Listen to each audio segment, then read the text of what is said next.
do computador dele e ele podia acessar de qualquer dispositivo com acesso à internet. E eu, como todo bom consultor, fui olhar se existia um potencial financeiro ali naquele negócio. E a gente percebeu que a cada mudança de tecnologia, o mercado da indústria da música vinha aumentando a receita. Então, do LP para a fita, da fita para o CD, até que entrou no digital e a receita começou a cair. Mas a gente viu que, em contrapartida, o tempo que as pessoas ouviam música só estava aumentando. Então, como é que o tempo estava aumentando e a receita estava caindo? Tinha algum problema ali, o modelo não estava satisfazendo as pessoas, elas não estavam pagando por aquela música, mas elas estavam consumindo música. E aí, como todo bom empreendedor, a gente vê um problema, a gente vê uma oportunidade para tentar resolver. Esse produto que o meu irmão tinha feito resolvia um dos problemas que a gente via naquele mercado, que era o problema da sincronização. Ou seja, eu não tinha mais que ficar passando manualmente minhas músicas do computador para o iPod, ou para o notebook, para o tablet, para os smartphones que estavam naquela época se multiplicando. Assim, era no lançamento dos iPads, todo mundo estava comprando o seu tablet, seus smartphones, então o trabalho estava cada vez maior. No início a gente não tinha muitos recursos, os meus irmãos, como eles eram mais velhos, eles já tinham acumulado algum dinheiro, mas eles não queriam investir muito, estavam com medo de arriscar demais, e a gente tinha um orçamento inicial de 15 mil reais para fazer o negócio dar certo. A gente achava que a gente ia conseguir fazer em poucos meses, com esse valor, fazer um produto estourar e tal. Depois a gente vai ver que sempre vai demorar muito mais, tu vai gastar muito mais dinheiro como reformar uma casa. Assim, é muito mais trabalhoso, demorado e dispendioso do que a gente imagina no início. Mas lá no início a gente contratou uma consultoria terceirizada para nos ajudar a desenvolver o software. Como a gente não tinha muito dinheiro, não sabia se ia dar certo, a gente não queria arriscar demais, tem colaboradores, já construiu uma empresa e tal. Contratou uma empresa para fazer o design e outra empresa para fazer o desenvolvimento de software. Depois a gente foi ver que era uma estratégia totalmente errada que a gente adotou. E aí, logo que a gente começou a fazer o produto, veio o primeiro baque. Assim, a gente estava desenvolvendo, isso aí era metade de 2011, final de 2011, e aí a Apple anunciou o iCloud, o lançamento do iCloud, e aí veio depois a Amazon rebatendo, veio o Amazon Cloud Player, e aí veio o Dropbox focando em arquivo de mídia, e começou uma briga por quem fazia o melhor produto de sincronização, e a gente falou, opa, tá uma briga de peixe grande, não vale a pena eu começar uma startup no Brasil focando na mesma coisa que a Apple está fazendo lá fora. E a gente deu um passo para trás e tentou olhar o problema como um todo. E aí a gente viu que a sincronização era só a ponta do iceberg, mas que o modelo de download ele não satisfazia a necessidade dos consumidores porque ele era caro, ou seja, a gente tinha que comprar cada música unitariamente. E as músicas ouvidas normalmente são hits. As pessoas ouvem por 6 meses, 1 ano e depois não escutam mais.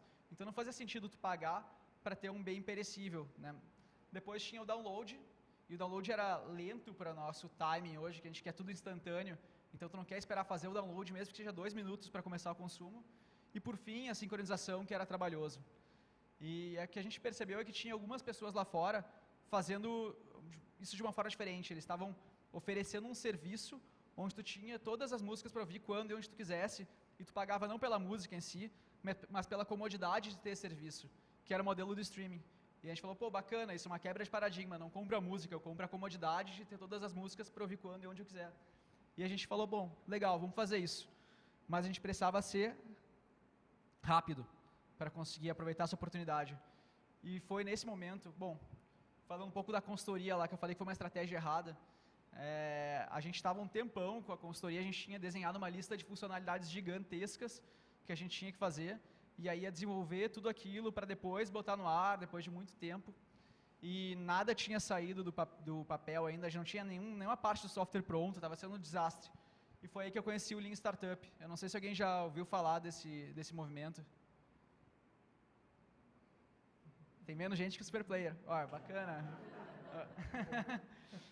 O Lean Startup é fantástico, assim, mudou a trajetória do Superplayer. Eu recomendo a todos que querem empreender em tecnologia a ler esse livro. O que ele fala? Ele fala que, em vez da gente fazer uma lista de funcionalidades gigantescas, centenas de features, para depois passar 2 anos desenvolvendo, e daí no final só botar para os clientes, para ver que ninguém queria aquilo que a gente estava fazendo, ele divide o projeto em pequenos projetos iterados. Então ele fala assim, ó, tu acha que o produto que as pessoas querem está lá naquele lixo lá. E aí tu vai dar um passo na direção daquilo, tu joga para os consumidores, mesmo um produto pequeno, e não é o ideal ainda, mas tu começa a colher feedback, seja qualitativo, seja quantitativo, através de indicadores, e aí tu mede a temperatura, pô, tá indo na direção certa, e aí tu dá o próximo passo na mesma direção, e aí tu vê, não, opa, isso aqui eu fiz tá errado, e aí tu vai ajustando o teu produto ao longo do caminho. Então tu evita de gastar muito tempo e dinheiro fazendo uma coisa que ninguém quer, porque já começa medindo no dia seguinte. E aí a gente começou a usar isso aqui, e aí como a consultoria terceirizada, ela normalmente trabalha com escopo fechado, que eles chamam, ou seja, tu contrata para ela fazer aquele produto e pronto, e ela não deixa tu trocar prioridades, trocar as funcionalidades. Esse modelo não combina muito bem com uma consultoria. Então a gente teve que criar a nossa própria equipe.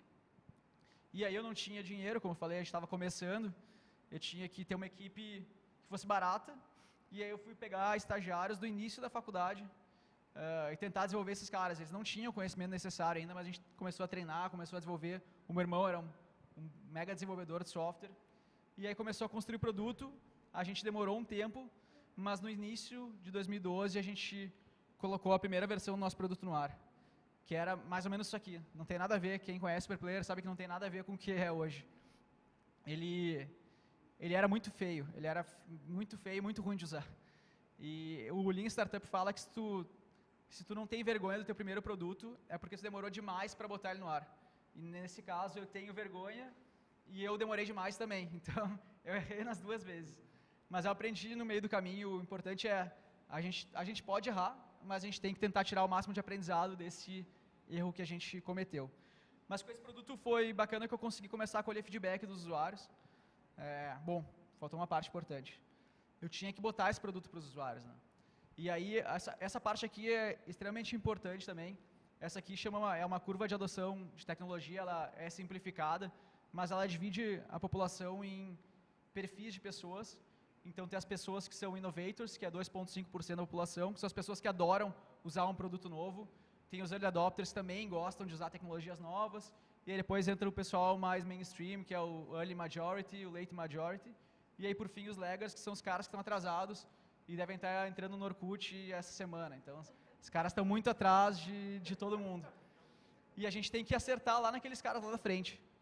Porque se a gente botar num produto novo, para um early majority, o cara vai provavelmente ver bug e nunca mais vai usar. Ele fala, não, isso aqui não funciona direito, vai deixar de lado, nunca mais vai entrar ali. E aquele cara lá da frente, ele está disposto a contribuir com o feedback. Ele sabe que vai ter problema, mas ele quer falar assim, ó, eu fui o primeiro cara a usar o Superplayer e eu dei feedback e ele só é hoje o que é por causa de mim, né? Que no caso até foi o Jeff nos ajudou lá desde o início, acho que na primeira semana ele já escreveu uma matéria sobre o Superplayer. Mas então a gente mirou naqueles caras e aí a gente começou a ter feedbacks, a gente conseguiu, através desses feedbacks, melhorar a nossa própria equipe, desenvolver nosso time e também conseguiu vender o nosso sonho, a nossa visão para desenvolvedores mais experientes. Então pessoas que olharam aquele produto e falaram, bom, eu quero trabalhar nisso, eu acho legal, e acabaram saindo das suas empresas, onde ganhavam mais para trabalhar com a gente. E com isso a gente conseguiu chegar num produto muito mais bem acabado. Então a gente construiu um Superplayer, era o mesmo modelo de negócio ainda, mas um produto muito mais redondo. E aí era hora de ir atrás da população mais mainstream, mais comum, as pessoas mais convencionais. E aí a gente teve que criar, a gente fala, um sistema de indicadores. O que acontece quando vai para a população mais normal, assim, que eles não dão tanto feedback, eles não escrevem tanto espontaneamente para ti, falando o que gostariam que melhorasse.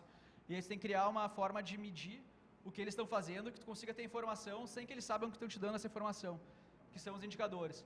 E a gente usou esse framework aqui que se chama AARRR, que é a aquisição, que é o percentual de visitantes da página que cria uma conta. E aí depois, ativação, percentual daqueles que criaram conta que deram play em alguma música. Depois a retenção, quantos desses voltaram no mês seguinte ou no dia seguinte. Depois receita, quantos desses acabaram efetivamente assinando o produto. E por fim, recomendação, que é quantos chamaram os amigos, compartilharam com os amigos. E aí a cada iteração, a cada modificação no produto, esses números têm que ir melhorando. Então foi isso que a gente fez. E aí a gente colocou para os usuários e foi um desastre. Então a gente achava que a gente tinha um produto bom, a gente tinha passado 1 ano e meio quase, era final de 2012, estava confiante, foi lá e jogou o produto para os usuários e não deu nada certo, os indicadores pioravam a gente tinha uma meta de chegar a 200 mil usuários em um ano, e a gente tinha que estar no terceiro mês com 20 mil usuários, e a gente não estava nem perto disso.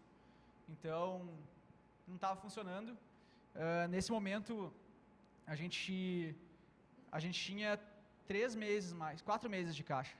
Tinha 4 meses só de dinheiro, senão ia acabar o dinheiro, ia acabar a empresa, e eu ter passado 2 anos fazendo uma coisa sem dar certo, e beleza, a vida continua. Mas a gente acha até que nesse ponto era o ponto que a maioria das pessoas iria desistir, né? Esse ponto é complicado, e eu vejo, assim, desde que eu comecei o Superplayer, vários amigos meus tentaram empreender, tiveram startups, e acabaram desistindo antes, um passo antes de chegar lá. Mas a nossa equipe estava muito confiante, a galera realmente tinha mais experiência, e a gente achava que a gente tinha um conhecimento, tinha adquirido informação naquele tempo que ia conseguir fazer a gente chegar lá naqueles 4 meses. 4 meses que a gente tinha demorado 1 ano e meio para construir o produto.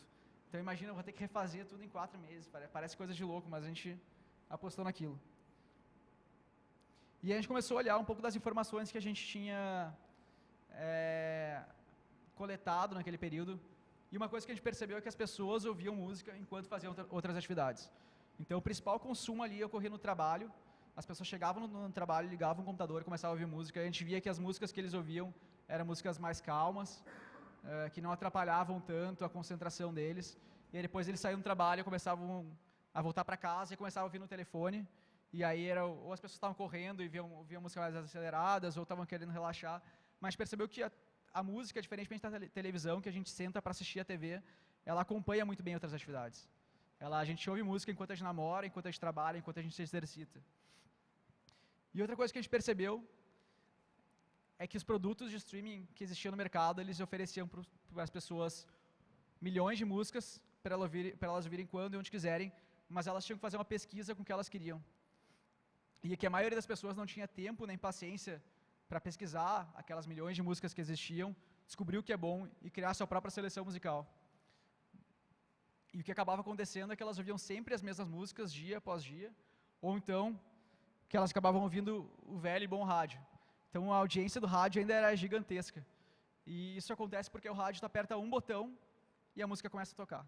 É extremamente simples, não tem nada mais simples que o rádio.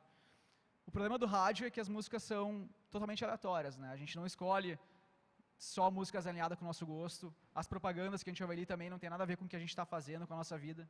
Então o rádio também não é a solução ideal. E quando a gente foi refazer o Superplayer, a gente colocou como core, como objetivo principal, um produto que fosse conveniente. A gente queria ser tão simples quanto o rádio, mas ter essa personalização que o mundo do streaming poderia te oferecer.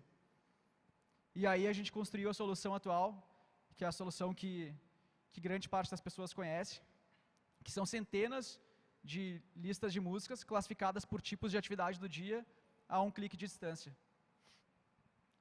E aí era a hora, a gente ficou muito feliz com o resultado, era a primeira vez que a gente estava fazendo uma coisa realmente inovadora, assim, estava agregando uma coisa para o mercado, não estava copiando só o que já existia. Todas as hipóteses que a gente usou para construir esses Superplayers vieram dos próprios usuários.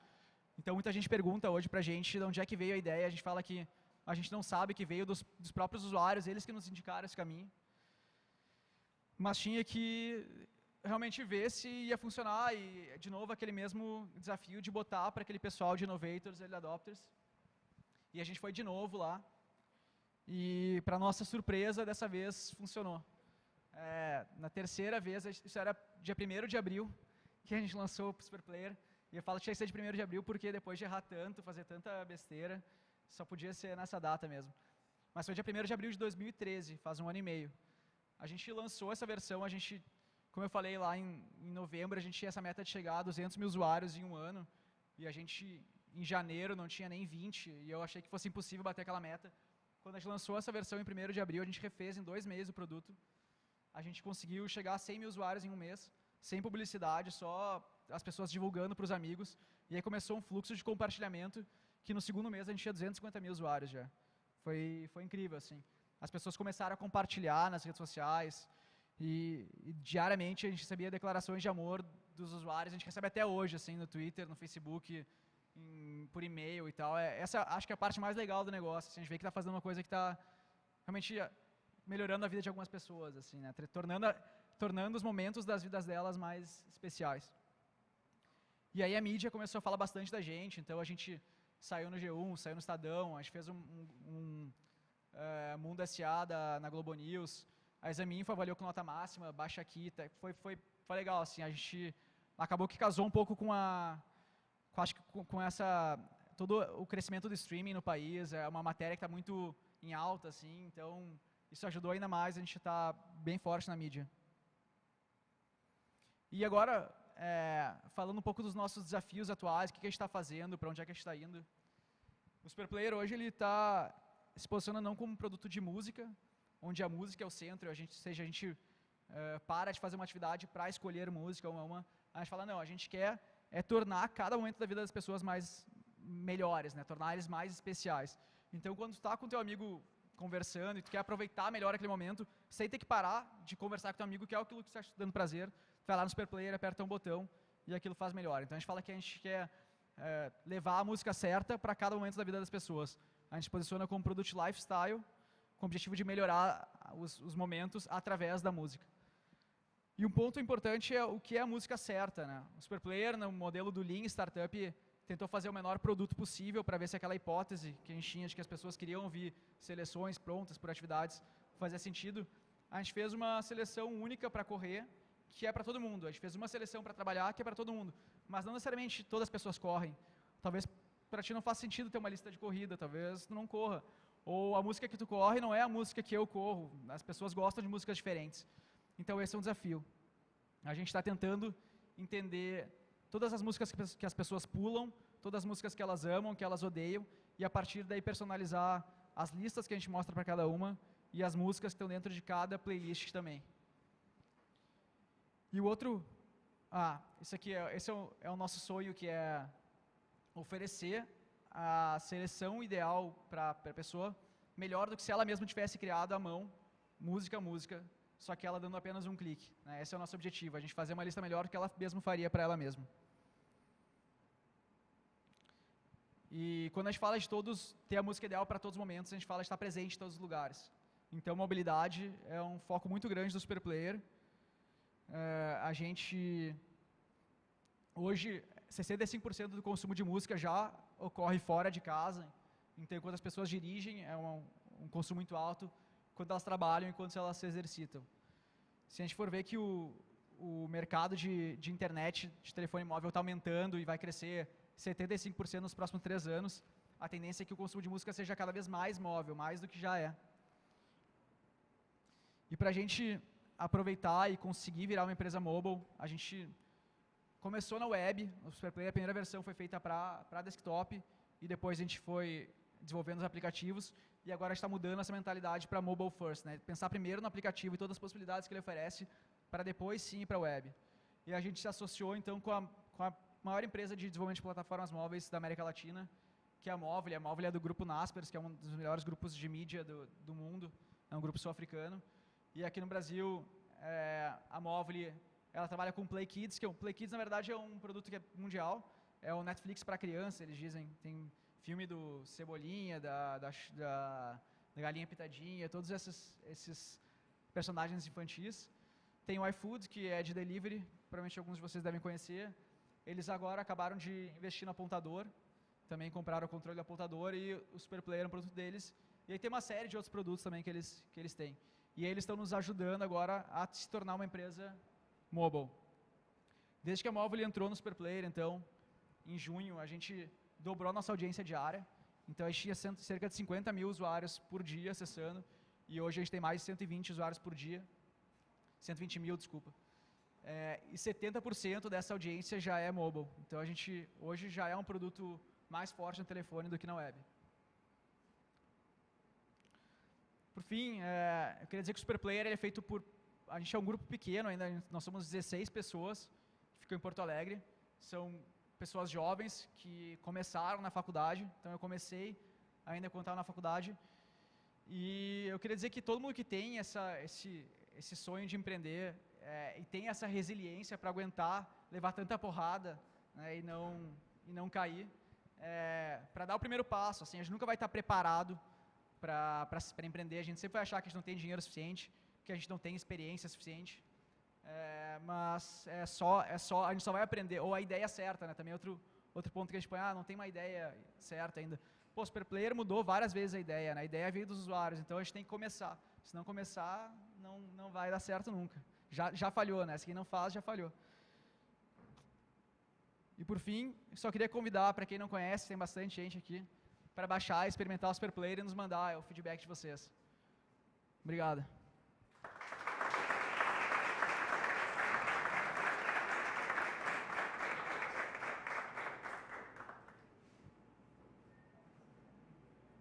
Perguntas agora.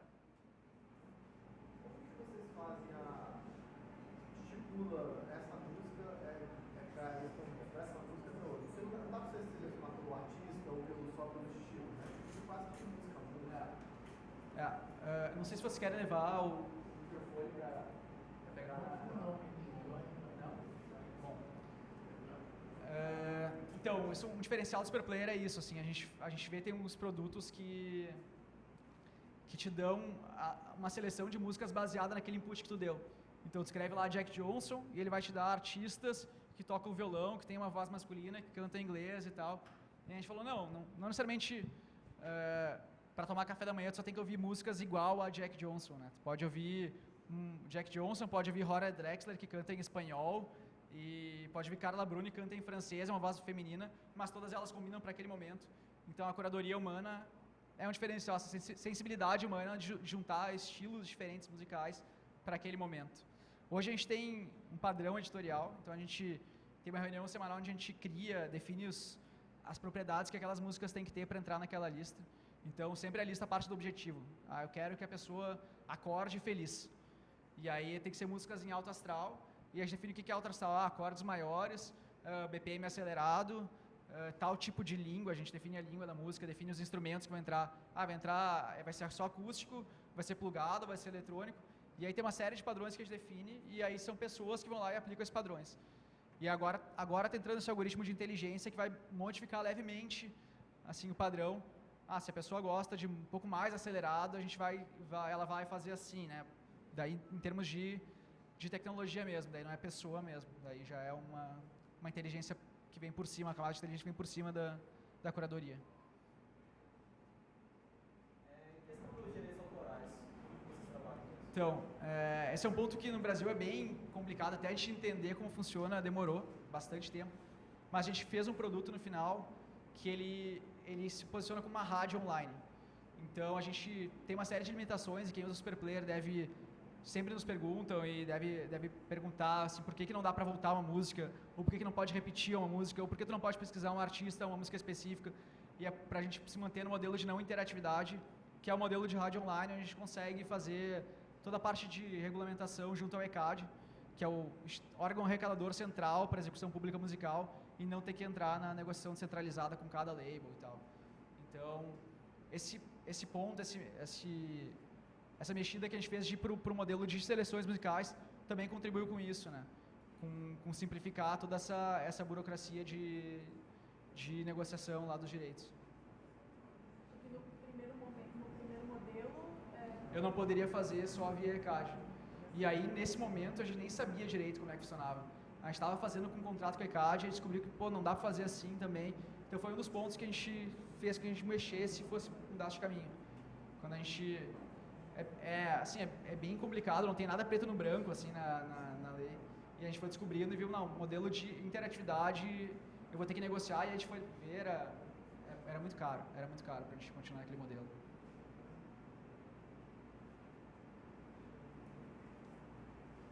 Mais uma pergunta? Se você pudesse explicar melhor como é que vocês vão fazer essa análise do perfil do usuário para, para ajustar melhor ao perfil de cada um, porque é muita individualidade aí, né? Tem várias formas que a gente pode fazer, a gente não sabe qual que vai ser a melhor. Então, o que a gente quer fazer, por exemplo, a gente vai começar a analisar todas as listas que tu ouve a cada momento do dia, né? Então, se tu ouve sempre música calma de manhã, a gente vai te mostrar de manhã as músicas mais calmas. E se a gente sabe que tu geralmente corre no final da tarde, algumas músicas de corrida, a gente vai começar a te mostrar essas que tem mais a ver com corrida. O ponto é o que mostrar, como fazer essa similaridade. A gente poderia fazer por artistas. Então, se ela ouve as músicas, as listas têm esse artista, listas que têm esse artista também fazem sentido. Hoje poderia ver por usuários que ouviram uma lista, qual o percentual que ouviu outra lista também, né? Que como o Netflix faz assim, é uma amostra estatística, quem ouve essa lista ouve essa aqui também. E aí tem várias, a gente pode fazer manualmente pela curadoria, então falar essa lista é parecida com essa e manualmente classificar cada uma delas. E a gente está com várias hipóteses, a gente não sabe qual vai dar mais resultado, qual que vai ter que vai mostrar as coisas mais corretas, né? Porque recomendação errada é a pior coisa que tem, né? Quando tu quer recomendar para alguém, tu recomenda uma coisa que ela odeia, assim, a pessoa, como assim? Esse serviço não presta, me recomendou forró e eu não gosto de forró, me recomendou sertanejo, eu não gosto de sertanejo. Daí pega mal pra gente também. Então, dentro do modelo do Lean, assim, é hipótese, teste e colher feedback. Recolher feedback para ver se acertou ou não. E aí ajustando. No quesito da equipe, você teve que, tipo, você tinha um limite de membros, você tinha 16 membros. Você pensou em pensar em chamar mais assim? Ou tinha um problema financeiro também de poder chamar mais? Não, a gente, até início do ano, eu tinha 6 pessoas só. Sempre a grana foi bem contada, assim, a gente, em 2013, teve o primeiro investimento, foi de um executivo do JP Morgan, lá de São Paulo, que investiu um valor, já deu uma aliviada, mas a gente sempre está pensando, projetando fluxo de caixa lá longe, então tem que ver bem como é que a gente vai aumentar a equipe e tal. E aí, no final do ano passado, a gente ganhou o Startup Brasil, que é um programa do governo de incentivo a startups. E aí a gente ganha bolsas de pesquisa para poder chamar gente para a equipe e tal. É um programa de incentivo à inovação. E aí com isso aí a gente conseguiu aumentar a equipe. Aí foi aí que a gente aumentou um pouco. E aí, depois em junho entrou a Móvel também. E aí daí conseguiu, cada vez foi dando mais recursos para a gente investir, assim. Mas até hoje a gente gostaria de ter mais gente. E esse é o cuidado que tem que ter, assim, porque a gente sempre vai querer ter mais gente. Acho que por mais gente tu tenha, tu consegue ver que tu poderia fazer mais coisa. Marketing é uma área que consome muito, assim, é infinito o trabalho que tem. Então, se a gente quiser fazer mais, sempre vai ter mais coisa para fazer. E eu brigo muito com o pessoal lá pra gente manter a equipe enxuta, tentar não crescer acima de 20 pessoas, porque a gente consegue ter um entrosamento maior entre equipes, sabe? Quando ela é menor, mas tem que saber priorizar. Eu acho que startup ela ganha o jogo priorizando certo, assim, a gente sabendo exatamente o que vai dar mais resultado e o que tem que ser feito agora e falando, não vou fazer todo esse resto aqui que tem para fazer, não vou fazer, sabe? Então, isso aí é uma coisa, acho que é a coisa mais importante, essa capacidade de priorização e a capacidade de adaptação também, que a gente tinha uma meta, quando a Móvel entrou, de chegar a 1 milhão de usuários ativos por mês, a gente bateu essa meta em agosto e agora a gente tem uma meta de aumentar a receita. E a gente tem que saber falar assim, eu fiz fazer isso aqui para aumentar a base de usuários. Agora, meu objetivo é outro. O que eu fazia antes, talvez as atividades que eu fazia não façam mais sentido agora. Agora tem que parar de fazer isso e fazer isso aqui. E aí é difícil tu se prender da rotina que tu tinha e aprender tudo de novo, né? O modelo de negócio de vocês, ele sobrevive através de views ou através de usuários cadastrados? Então, a gente ainda está testando várias abordagens diferentes. Os 2 principais modelos que a gente tem hoje é a publicidade e a gente trabalha muito com branded content, assim, não é cliques, não é leads para um site que nem o Google e o Facebook que geram bastante audiência, bastante ROI, né, para os anunciantes. A gente trabalha muito mais com usar a música para ajudar a expressar para a audiência, para os clientes dela, quais os atributos daquela marca. Então a gente usa a música para melhorar a mesma marca, para valorizar a marca. E o outro ponto são os assinantes. E aí o cara pode fazer uma assinatura mensal, com um valor R$ 5,90 hoje, ou então anual por um valor menor, né, com desconto, para ter listas especiais, não ter limite de skip de música, e aí por aí vai, qualidade melhor de áudio, uma série de coisas. E a gente ainda está testando, assim, a gente não sabe exatamente qual vai ser o principal modelo. Mesma ideia do Lean, assim, a gente está agora naquelas últimas 2 flechinhas lá, que é receita e recomendação. Hoje a gente ainda não é sustentável, a gente está chegando perto já, mas provavelmente quando a gente chegar lá a gente vai começar a investir mais e não vai ser de novo, porque a gente está querendo... Primeiro foi esse meu modelo de publicidade, não veio mais no retorno, no início. No início, sim. No início. Não a escolha, mas o fato de vocês terem implementado a equipe inicialmente com estudantes, para o Superplay de modo particular, foi limitante ou foi um fator inovador? No início foi limitante, o pessoal demorou demais para conseguir aprender o que tinha que ser feito, a gente perdeu bastante tempo. E aí depois a gente meio que mudou a estratégia e a gente pegava pessoas boas, quando a gente falou aquela parte da equipe experiente ali, a gente pegava pessoas boas, mas que não tinham os skills, talvez sociais, para trabalhar nas grandes empresas. Então era cada louco que trabalhava no Superplayer, assim, gente que não conseguia se enquadrar numa corporação e ia trabalhar com a gente. Mas muito bom tecnicamente, os caras eram sensacionais, mas realmente não conseguiam, nenhuma empresa conseguia aguentar isso por muito tempo. E eu fiquei, mas era os recursos que a gente podia pagar naquela época, eu fiquei quase que de babá, assim, de desenvolvedor. Eu tinha que fazer Nescauzinho para os caras no meio da tarde, levar e tal. Que era a forma como eu tinha de fazer um ambiente legal para a galera trabalhar e tal. E aí começou a ir melhor, assim, mas no início só... Hoje a gente até não trabalha, a gente tem um estagiário só. Os outros 15 são tudo contratado já, porque a gente preferiu ter... A gente viu que estava enchendo demais, com o estagiário a gente estava enchendo demais, tinha muita gente, mas tinha que ter muita gente.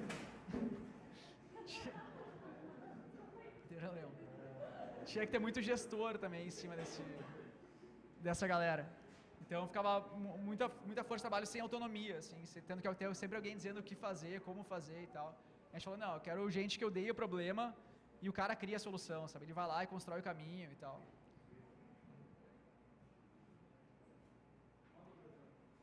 Quando teve aqueles problemas que você falou, não, só mais alguns meses agora para a gente conseguir fazer isso. Você gerenciou a equipe para ela ter a mesma motivação, para ela conseguir executar tudo? Porque uma coisa é vocês ver a motivação, estão bons. Sim. Pois é, o que eu não sei, a galera lá, ela comprou muito sonho, assim, sabe? Eles estavam muito pilhados pelo que eles estavam fazendo, assim. E quando eu falei para eles que a gente tem que refazer do zero, eles falaram, beleza, agora a gente vai fazer o melhor produto do mundo.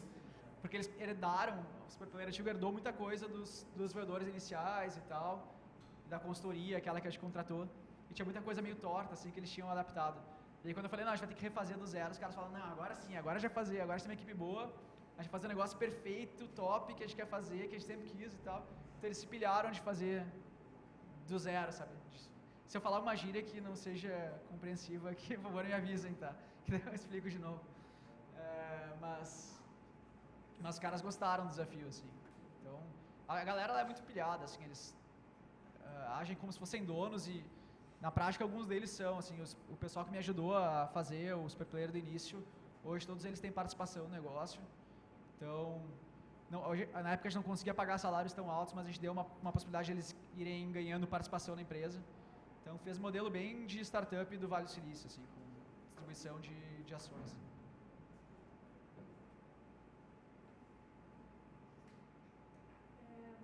Eu gostaria de saber se você pode falar mais sobre quais pesquisas ou onde é que vocês se basearam para entender essa questão da resposta emocional à música. Porque tudo bem, acorde maior, menor, mas às vezes essas coisas são, enfim, subjetivas, ainda assim são subjetivas. Assim, a gente não usou muita teoria de base. No Superplayer a gente meio que acredita, assim, claro que não 100% dos casos, mas até agora a gente fazia muito na experimentação. Então, em vez de, assim como o produto, assim, a gente tentou inicialmente pegar muitos artigos que falavam sobre como deveria ser um produto streaming ou sobre o comportamento das pessoas. A gente acredita que nem todos os artigos que foram escritos nos Estados Unidos, por exemplo, podem ser aplicados hoje no Brasil, no momento que eu estou. Então a gente vai muito no vamos fazer para testar e aí saber se as pessoas que são o meu público-alvo vão realmente gostar daquilo.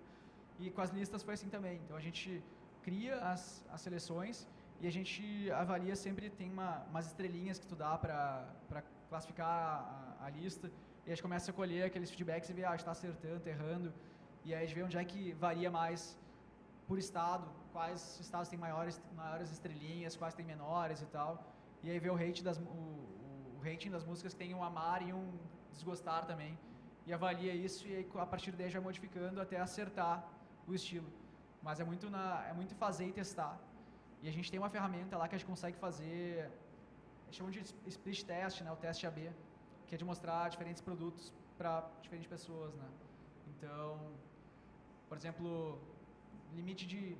A gente pode mesclar tudo, assim, a gente consegue fazer 200 cenários ao mesmo tempo e misturar coisa. Então, eu posso fazer um cenário que não tenha nenhum limite de pular a música, quer dizer, que não possa pular nenhuma música, seja só ouvir, e custe R$1 ao mês.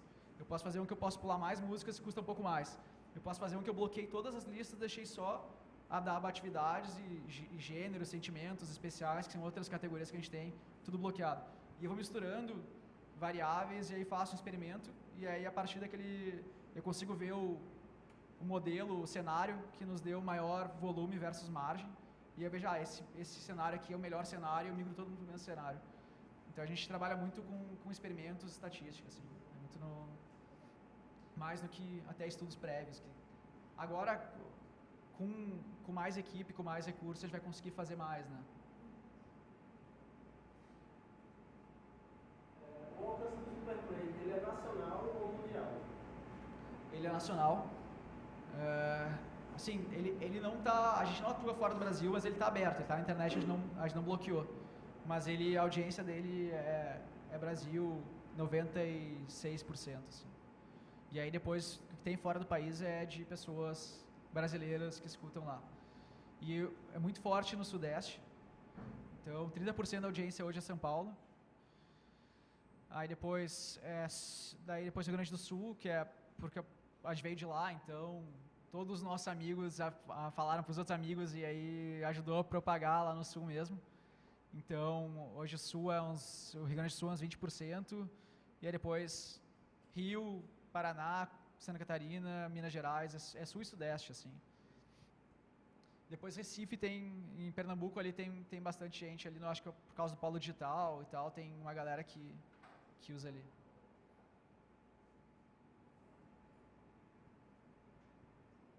Isso aí. Bom. Obrigado então, pessoal. Obrigado.